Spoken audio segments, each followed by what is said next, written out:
Alors, pour fabriquer de la choucroute, il faut avoir des choux blancs bien paumés avec des paumes assez denses. La première chose, il faut le préparer. Donc, on va couper le pied, enlever ce qu'on ne va pas utiliser.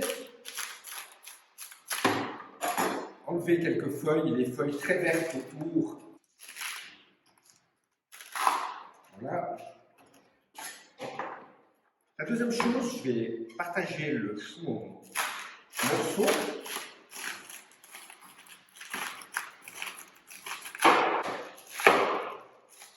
Et puis là, on voit, on a le tronc qui est un peu épais, on l'enlève. C'est un peu dur, souvent c'est un peu fibreux. Voilà, donc là j'ai un quart de chou qui est préparé et on va commencer à le râper avec la râpe à choucroute. Après on va y coupe blanche.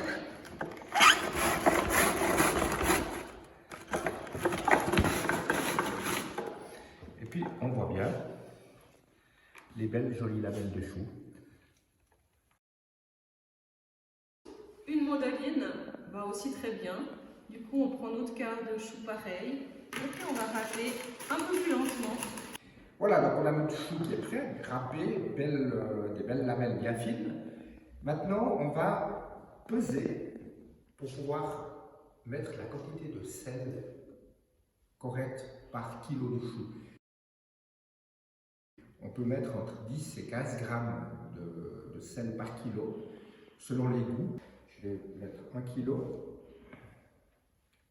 Et puis, je vais ajouter donc du sel. Voilà, 12 grammes. Et puis maintenant, je vais mélanger ce sel avec ce chou. Ce qui est important, c'est que le sel soit justement bien réparti. Et le sel va aider maintenant à sortir un peu le jus. Alors, on a maintenant notre chou qui a été mélangé avec le sel. On voit déjà qu'il y a un peu de jus qui sort. Le sel va faire sortir l'eau de la plante. Et puis, ça permet de faire une remarque. C'est vrai que c'est important de prendre des choux le plus frais possible. Donc maintenant, je vais remplir le bocal avec le chou. Et puis là, je vais presser avec le poing. On voit que ça mousse. Là, on voit déjà le jus qui sort. On y va par couche. Là, j'ai à peu près rempli la moitié. Là, on a un bocal qui doit faire en tout cas 1,5 litre. Donc, au niveau du récipient, c'est important de prendre un bocal qui a un caoutchouc. Avec ce système de fermeture, c'est l'idéal pour que, au moment où la fermentation va se faire, il va y avoir un dégagement de gaz carbonique et il faut que le gaz puisse sortir. Donc là, avec la surpression, le caoutchouc permettra au gaz de sortir. Pour procéder à la fermeture du bocal, on va juste s'assurer que le niveau final du chou soit bien régulé. Là, on voit que le jus couvre bien tout le chou. On est à environ, le jus est à 2 cm du haut du bocal. Ça va bien comme ça.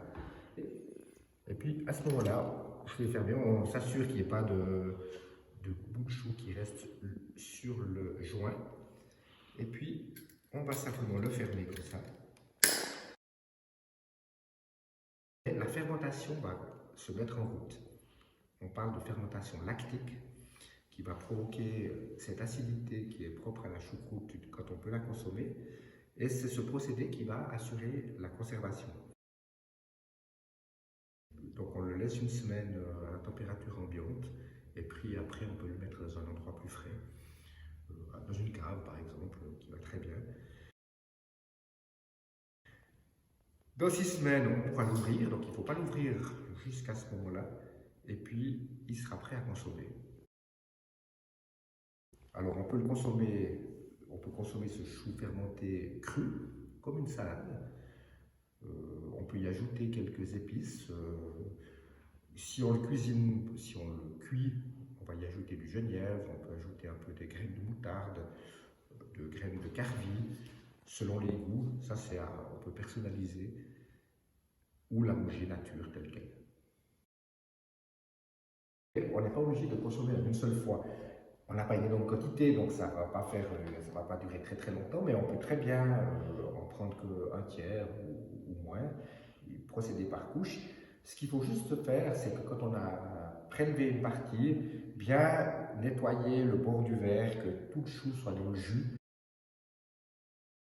Mais dans un bocal comme ça, la choucroute se conserve, en tout cas, tout l'hiver. C'est plutôt une consommation d'hiver, donc vous en avez jusqu'au printemps, facilement.